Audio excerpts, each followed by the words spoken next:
Thank you, Mr. Chairman. Welcome, gentlemen. Director, I know that Pima coordinates with many agencies, and in my district we had the unfortunate circumstance of the shooting at the state police barracks this last fall. Yes, sir. And I know your agency was involved with much of that coordination. We did meet with the state police last week, and they told us some of the costs that occurred because of that manhunt. I think it was 40-some days.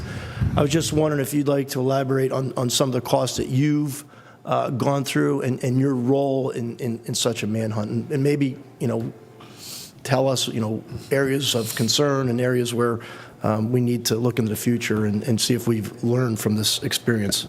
Well, and again, I can tell you it was a tremendous relationship between the Pennsylvania State Police and Pima. I was not here at the time, but certainly read about it and saw it on CNN and was engaged.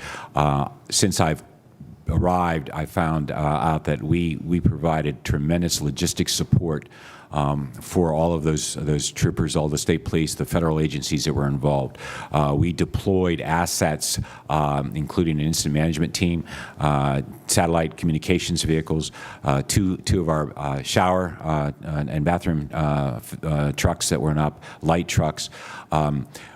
I don't know what the actual cost of that was, sir, but we can get that in and provide that back to you.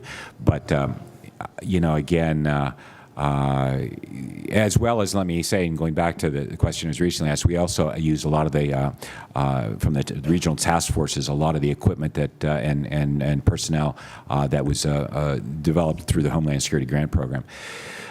I can't give you a cost associated with that, sir, but I certainly can look at it and get back to you on it. That would be great. I think we need to learn from some of these search and rescue or search missions that are out there. I do represent the Delaware River on one side of my district and Lake Wallenpaupack on the other, and there's vast woodlands in the middle, many streams, many lakes.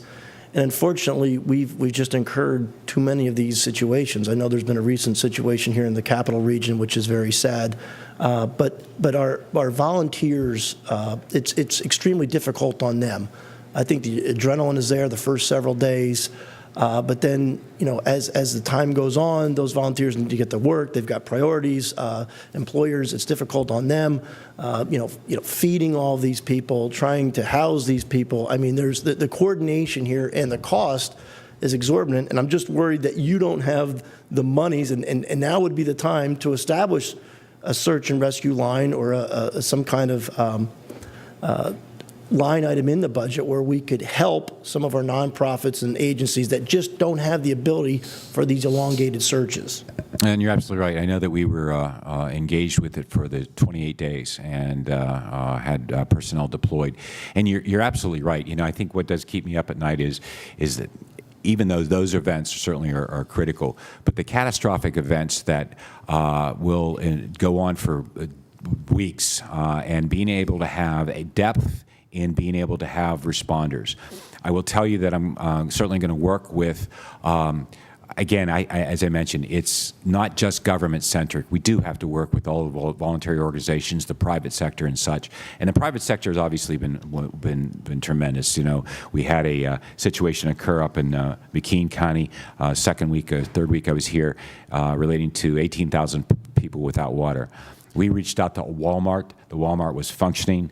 They didn't miss a beat with being able to have, they enacted their emergency plans to be able to get water there so that the public could have it. We've deployed water, but that public sector partnership is absolutely critical.